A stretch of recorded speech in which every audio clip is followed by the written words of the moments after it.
Okay, we just got done building the form that's going to help to hold up the stone arch on the front of this church here. Now we have to try and get it in place. It's going to be a challenge because there's a light fixture in front, but it's made out of multiple levels of laminated wood, and then we also have some 6x6 oak that will act as supports. Well, we have everything shored up here. We have our steel in, our arch, our posts, our helper steel directly above the cornerstone, and the cornerstone that's cracked through we'll be removing.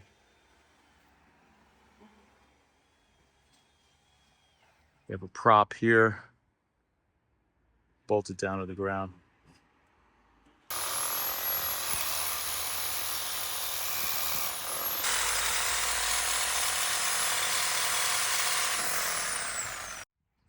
So here's the first side.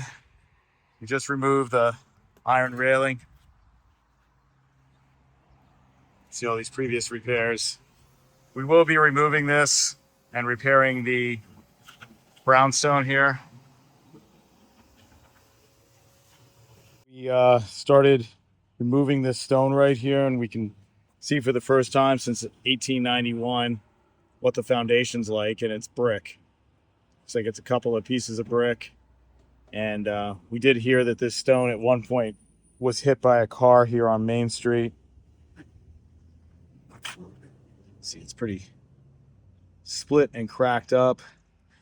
We'll have to evaluate this and see what our next move is going to be here.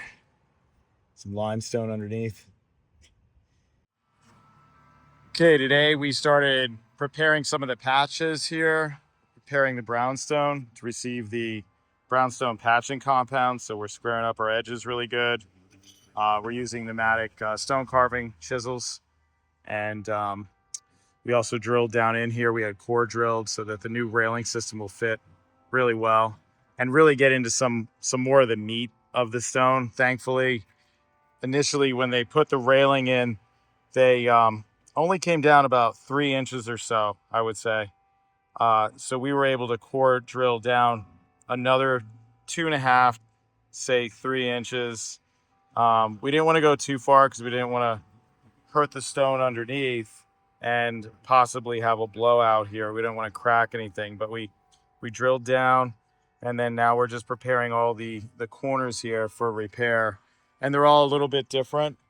You see mostly it's where the cement patches were, and then the corners broke off. See over here on this side. Thankfully, we had a couple of stones that haven't broken yet. So good part is now when we put the new wrought iron railing in, it'll have stainless steel going down in the hole instead of wrought iron. Because wrought iron expands and rusts, and then it blows apart the stone. So by having a stainless steel connection point with a special type of epoxy, this will not expand. So that should be really good. Here's another patch, another area here. We only want to take out what's bad and leave the rest of the stone intact. We do have a major cracks area over here, which is going to be a real challenge. After we get our bracing down, we'll be able to assess that. Not quite sure at this point if we're going to try and reattach the existing stone or if we'll do a large patch here. But we will be reinforcing these with stainless steel threaded rod that's drilled in, anchored in, and then we'll allow there to be a little bit of more support for these areas here. So here we're working on a repair. You can see the stainless steel rod in there. Stainless steel rod over here. We're doing the installation here of the brownstone patching compound called Lithomix. And there's a bunch of different patching compounds online. Of course, there's Lithomix, there's Yon Mortars, there's other companies that make this type of repair mortar. I used them all for the past 30 years, and I do like this particular type of mortar. It's more like a clay consistency, so it's really easy to work with. It's not as dry as the Yon materials.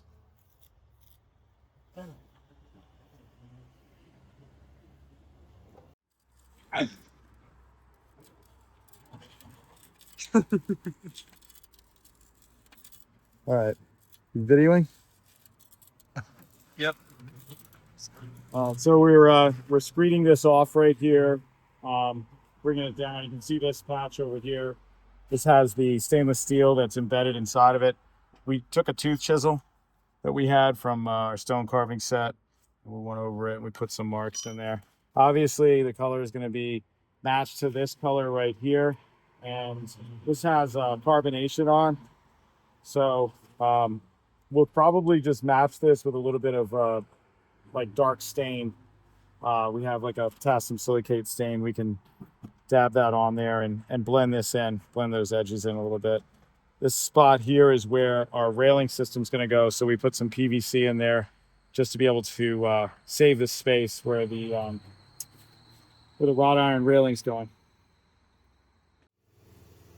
So I'm working on the final stages of detailing this stone. What we're trying to do is make a replica of this stone right here. And you can see that obviously the railing system had busted up this stone. It's cracked all the way through. So we couldn't reuse that stone. So we could have cast it, but we decided to actually make it out of a piece of Hummelstown brownstone that I had in stock. And we've shaped it here. You can see how we've shaped it. Now we're doing the final detailing of putting the tooth chisel marks in. So we'll get some video of that, kind of show how that's done. But the whole idea is to try to replicate what the original was. So you can see this stone here was just drilled, so it's a little messy, it's not clean, but you can see the marks in there. And that's exactly what we're trying to do here on our stone.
Let's see if we got a...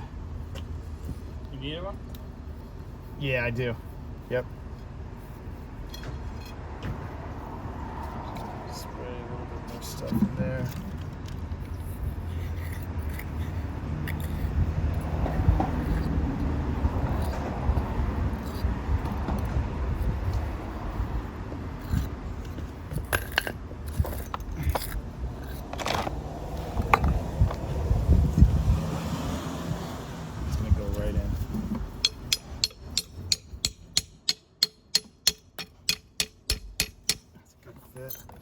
All right, Nate, get that in the hole.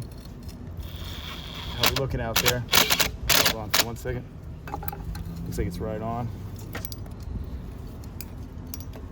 Before you tighten it up, just wait. Check it.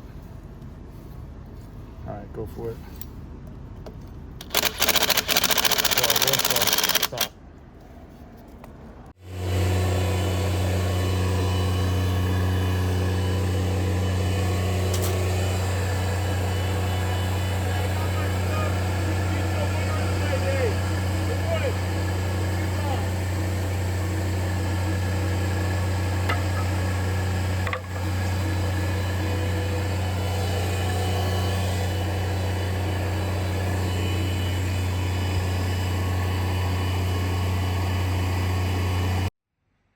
We have our stones in from yesterday.